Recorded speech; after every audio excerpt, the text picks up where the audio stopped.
Let's talk about something a little more abstract even than duckness and names. Let's talk about the laws of logic. The laws of logic are meant to regulate human reasoning, the way in which we draw conclusions from premises. Now, if you maintain that there's nothing that exists except the material world, the physical world about us, then what are laws of logic?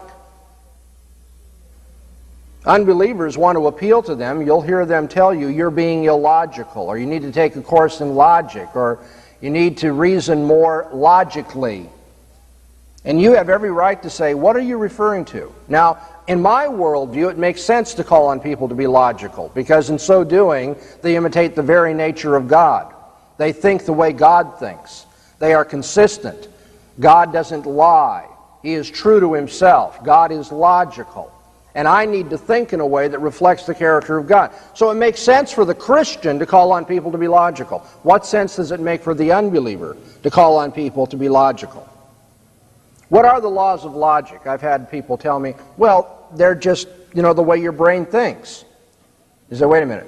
The laws of logic are the way that the human brain thinks.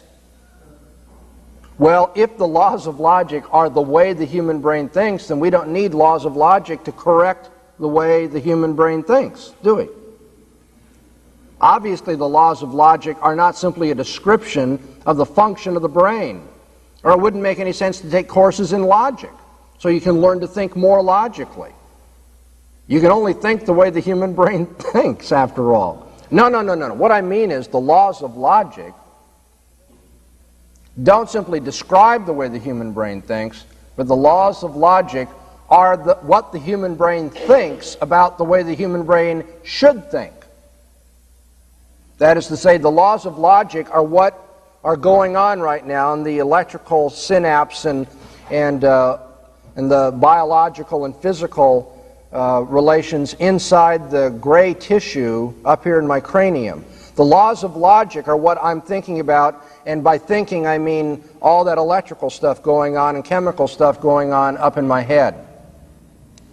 But if those are the laws of logic, then obviously the laws of logic are different for you than they are for me. And why is that? Because the gray matter in your cranium is not the gray matter in my cranium. And if the laws of logic are just what's going on in the gray matter, even thinking about what should go on in the gray matter, then obviously there's nothing common and public and objective about the laws of logic. The unbeliever wants, I know that this is difficult. I told you this is the hardest it's going to get, so stick with me 2 more minutes and the pain will be gone. The laws of logic are crucial to any kind of rational thinking. Education would not make sense. Debating would not make sense unless people were committed, in some sense, to common laws of reasoning as to what controls good and bad conclusions, reliable and unreliable conclusions, and patterns of inference that will lead to the truth. Everyone needs laws of logic in terms of education, debate, argumentation, what have you. And yet the unbelieving worldview cannot make the laws of logic intelligible.